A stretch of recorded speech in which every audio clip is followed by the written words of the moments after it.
নমস্কার বন্ধুরা, আমি অপর্ণা। অপু সংসারে আমি আপনাদের সবাইকে স্বাগত জানাই। আজকে আমি একটা সাউথ ইন্ডিয়ান রেসিপি বানাতে চলেছি, যেটা আপনারা অতি সহজেই বাড়িতে বানিয়ে ফেলতে পারবেন। তাহলে চলুন বানিয়ে ফেলি। এখানে আমি একটা প্যানের ভিতরে ছোট স্টিলের গ্লাসের 1 গ্লাস বিউলির ডাল ঢেলে নিলাম। আর এই গ্লাসটারই মাপে আমি 2 গ্লাস চাল নেব, আতপ চাল। যতখানি আমি ডাল নেব তার ডবল আমি চাল নেব। এইবার আমি ডালটাকে ভালো করে ধুয়ে ঢেলে নেব। তারপরে আমি আরও একবার ডালটা ভালো করে ধুয়ে নেব, কারণ এই ডালটাতে অনেকটা নোংরা থাকে, এমনটা সাদা সাদা ফেনা ফেনা ভাব থাকে। সেটা যতক্ষণ থাকবে আপনারা ভালো করে ডালটা ধুয়ে নেবেন। ভালো করে ধুয়ে এর মধ্যে ফ্রেশ জল ঢেলে দেবেন। এবার আমি এর ভিতরে 1 মগ ফ্রেশ জল ঢেলে দিলাম।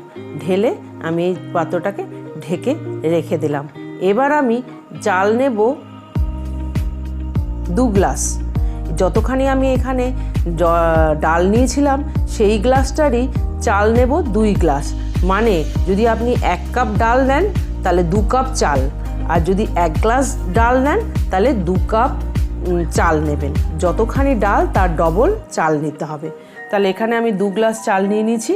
এবার চালটাকেও সেম পজিশন, এই দেখুন আমি গ্লাসটা দেখিয়ে দিচ্ছি, এই গ্লাসটার আমি নিয়েছি।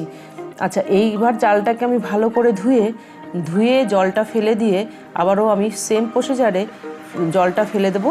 তারপরে একটা ফ্রেশ জল ঢেলে এটাকেও আমি ঢেকে রেখে দেবো।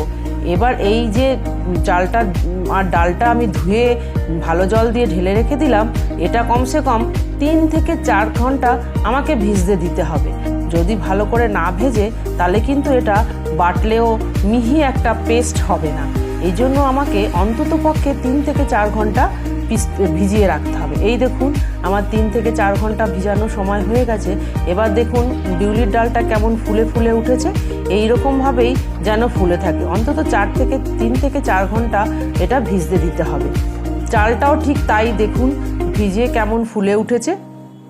এই যে দেখে নিন, এটা যেটা ফুলে উঠেছে এইরকমভাবে আপনাদের চালটার কোয়ালিটিটা থাকবে।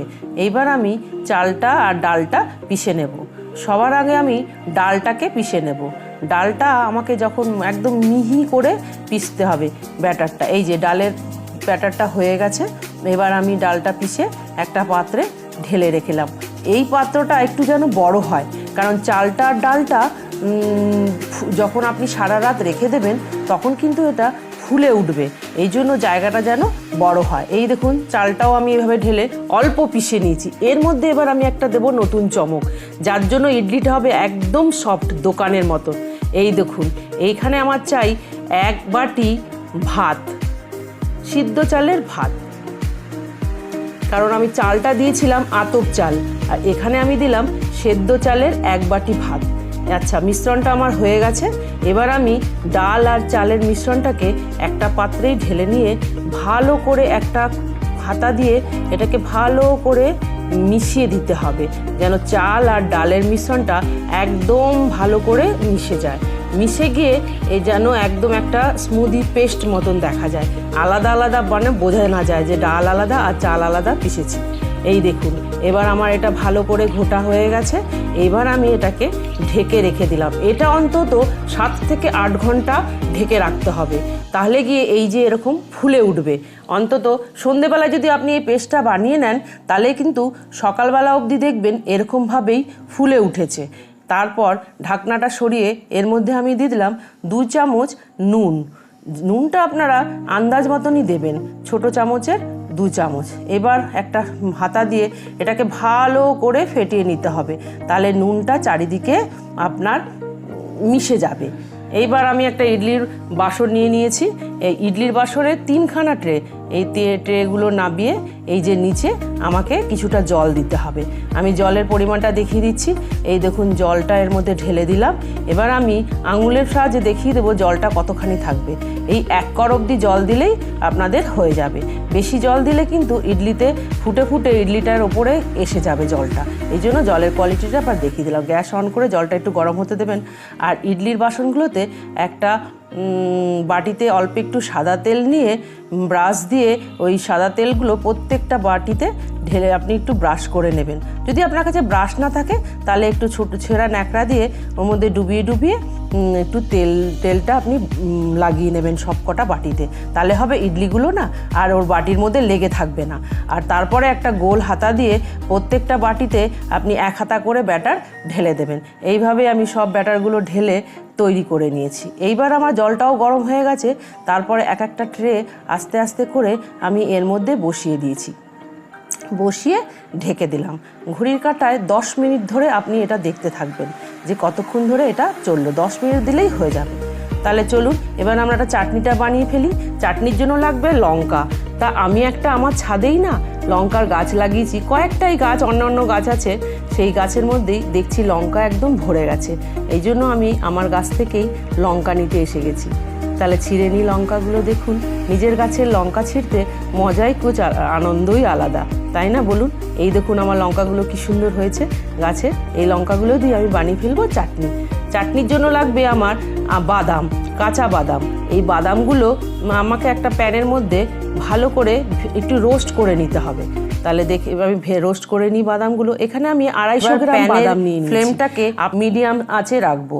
তারপর একটা খুন্তির সাহায্যে আস্তে আস্তে এটাকে নেড়ে নেব আর নেড়ে একটু রোস্ট করে নেব।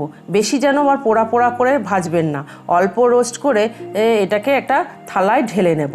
কারণ বেশি ভাজলে এর ভিতরে একটা মিষ্টি ভাবটা চলে যাবে, তাই অল্প পেস্ট করে এটার চোকলাগুলো ছাড়িয়ে নেব। তারপর আমি একটা মিক্সার জারে এটা ঢেলে নেব আর তার সাথে দেব কিছুটা নারকোলের কুচি। তাহলে কিন্তু খেতে আরও বেশি সুস্বাদু হবে এই চাটনিটা। তারপরে আমি দিয়ে দেব আমার গাছের কতগুলো লঙ্কা, 6খানা লঙ্কা আমি এখানে দিয়েছি। তার সাথে দেব 4-5 টুকরো রসুনের কোয়া। তারপরে তার সাথে দেব 1/2 চামচ তেঁতুলের পেস্ট। এটা দিলে চাটনিটা একটু টক ঝাল মিষ্টি হবে। তারপরে আমি দিয়ে দেব এতে 1 চামচ চিনি আর সাথে দিয়ে দেব 1 চামচ নুন।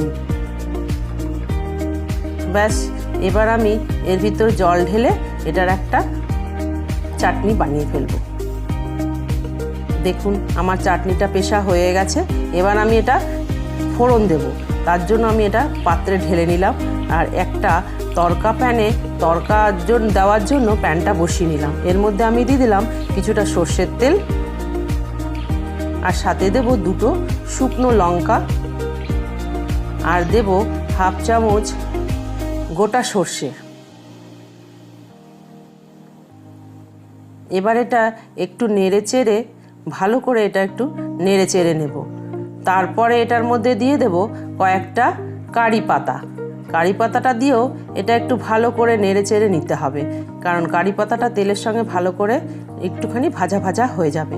ব্যাস, আমার ভাজা ভাজা হয়ে গেছে। এবার আমি চাটনির মধ্যে এই ফোড়নটা ঢেলে দেব। দেখুন এই ফোড়নটা দেওয়ার পর চাটনির রঙটাই কেমন চেঞ্জ হয়ে গেল। এবার আমি একটা হাতা দিয়ে এই চাটনিটাকে ভালো করে মিলিয়ে নেব। ব্যাস, আমার চাটনি হয়ে গেছে। এবার আমি দেখে নিই ইডলিটা কীরকমভাবে সেদ্ধ হয়েছে। এবার আমি একটা টুথপিক দিয়ে একটা ইডলির ভিতরে ঢুকিয়ে দেখব যে দেখুন আমার এই টুথপিকটার মধ্যে কিন্তু একটু ব্যাটার লেগেনি, তার মানে ইডলিটা হয়ে গেছে। এবার ওখান থেকে নামিয়ে আমি একটা একটা করে তুলে নিয়েছি। এবার আমি একটা ভেঙে দেখাচ্ছি আমার ইডলিগুলো দেখুন কীরকম সফট হয়েছে, দোকানের মতন। দেখুন অতি সহজেই আস্তে করে ছিঁড়ে গেল। এবার দেখুন কীরকম সফট হয়েছে, একদম দোকানের মতন হয়েছে না? আচ্ছা, এবার আমি আর একটা চাটনি বানাবো, সেকেন্ড চাটনিটা। সেটা হলো টমেটোর চাটনি। এবার আমি তড়কা প্যানের মধ্যে কিছুটা সর্ষের তেল ঢেলে নিলাম। তার মধ্যে দিলাম 4টে ছোট ছোট সাইজের টমেটো আর দিলাম 2টো শুকনো লঙ্কা আর 4-5 কোয়া রসুন। এবার আমি এটার ভিতর দেবো 4টে কাঁচা লঙ্কা। তারপর আমি এটাকে ঢেকে রেখে দেবো। এবার একদিকটা হয়ে গেলে খুন্তির সাহায্যে আস্তে করে উল্টো দিকটাও আমি এইভাবেই ভেজে নেব। দেখুন একদিকটা ভালো মতন হয়ে গেছে। এবার আমি আস্তে আস্তে করে উল্টে দিচ্ছি। ওই উল্টো সাইডটাও ভালো করে আমার ভাজা ভাজা করে তারপরে গিয়ে আমি এটার চাটনি বানাবো। এই যে হয়ে গেছে। এবার আমি এটার টমেটোর চোকলাগুলো এক এক করে ছাড়িয়ে নেব। তাহলে আমার টমেটোর একটা সুন্দর স্মুদি চাটনি তৈরি হবে। এই যে আমি সব টমেটোর চোকলাগুলো ছাড়িয়ে নিয়েছি। এবার আমি একটা মিক্সিং জারের ভিতর এই টমেটোগুলো দিয়ে একটা সুন্দর চাটনি বানিয়ে ফেলবো। তার মধ্যে এবার আমি দেবো এর মধ্যে হাফ চামচ তেঁতুলের পাল্প। আর একটা নতুন জিনিস দেব, সেটা হচ্ছে 1 চামচ গুড়। আমি এখানে 1 চামচ গুঁড়ো করে নিয়েছি, সেই গুড়টা এর মধ্যে আমি ঢেলে দিলাম। তার মধ্যে দেব হাফ চামচ নুন। এবার আমার আর একটা নতুন চমক হলো, এর মধ্যে দেব 2 চামচ ছোলা ভাজা, যেটা আপনারা দোকানে ছোলা ভাজা যে কোনো প্যাকেটে পেয়ে যাবেন, তার চোকলাটা ছাড়িয়ে নিয়ে এর মধ্যে দিয়ে দেবেন। আচ্ছা, ওটা আমার হয়ে গেল চাটনিটা। এবার আমি আর একটা নতুন ডিশ দেখাচ্ছি, সেটা হলো আপনারা তো স্টিম ইডলি খেলেন, এটা হচ্ছে ফ্রাই ইডলি। ইডলিগুলো আমি কয়েকটা ওর মধ্যে থেকে ইডলি নিয়ে সেটাকে ছোট ছোট টুকরো করে এবার এটাকে ফ্রাই করে নেবো। ফ্রাইয়ের জন্য আমি তেল দিলাম, তারপরে জিরা, তারপরে শুকনো লঙ্কা আর কারি পাতা। এবার আমি ছোট ছোট করে কাটা ইডলিগুলো এর মধ্যে ঢেলে দিলাম। ঢেলে এবার এটাকে ভালো করে নেড়ে চেড়ে, এর মধ্যে কিন্তু আপনারা নুন দেবেন না, কারণ ইডলিগুলোর অলরেডি নুন আছে। এই দেখুন কি সুন্দর দেখতে হয়ে গেছে। ফাইনালি আমার ব্রেকফাস্ট রেডি, ইডলি, 2 রকম চাটনি আর একটা ফ্রাই ইডলি। তাহলে আপনাদের কাছে কেমন লাগলো এই ডিশটি? এই ডিশটি যদি ভালো লেগে থাকে তাহলে আপনারা বাড়িতে অতি অবশ্যই বানিয়ে খাবেন। আর এই ডিশটি যদি ভালো লেগে থাকে তাহলে আমার ভিডিওটিকে লাইক, শেয়ার আর কমেন্ট করবেন। আর আমার চ্যানেলটিকে অতি অবশ্যই সাবস্ক্রাইব করে দেবেন। আর আমার বাংলাদেশি বন্ধুদের জন্য আমার অসংখ্য ধন্যবাদ রইল যে আমার ভিডিওটি দেখার জন্য। তাহলে বন্ধুরা, আমি এবার আসি।